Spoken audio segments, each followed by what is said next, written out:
Coming up on C-SPAN, George P. Bush, grandson of former President George H.W. Bush, talks about his grandparents' influence on him.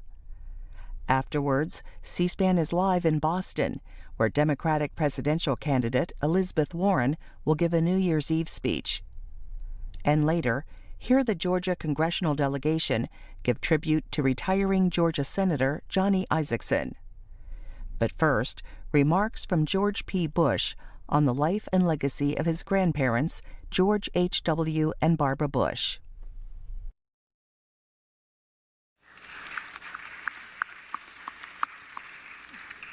Thank you. Welcome. And I feel like I probably don't need to introduce my fellow panelists here, but because everybody knows who they are. But on my left, we have Texas Land Commissioner George P. Bush, who is here speaking on behalf of the Bush brand.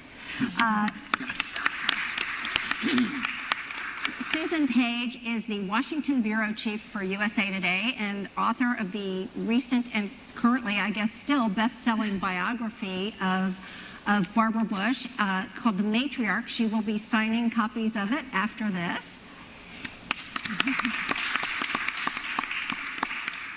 And Michael Beschloss, one of our most well-known presidential historians, and who has written so many things and so many books, but I'm going to be asking you about some of the stuff I found in my old, well-worn copy of Character Above All. So, but the first thing I'd like to ask all of you is, given, we lost Barbara Bush and George Bush just so close together, what kind of reassessment do you think this has brought for the country as to, what the Bush name stood for and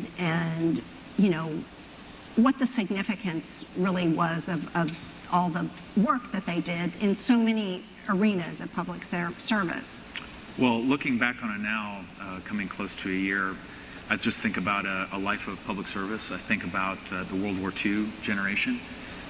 It really wasn't about them as individuals. I think it was actually a turning of the page of our country's history in many respects. And, I was privileged to be asked to give the eulogy for my grandfather when we came back to Houston, and really it was a celebration of both of their lives. It wasn't a celebration of one individual, but also a celebration of our heritage.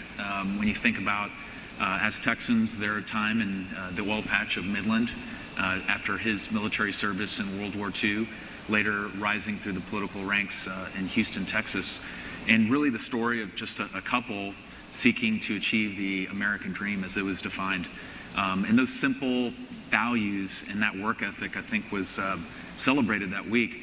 I will say this also, in Texas we had a different celebration, but in D.C., I thought it was refreshing that for 3 days, let's call it, the white noise of Washington, D.C. just shut down, and the country really came together, and it was really special to be a part of and to witness, and I hope people continue to recognize the contribution of that generation.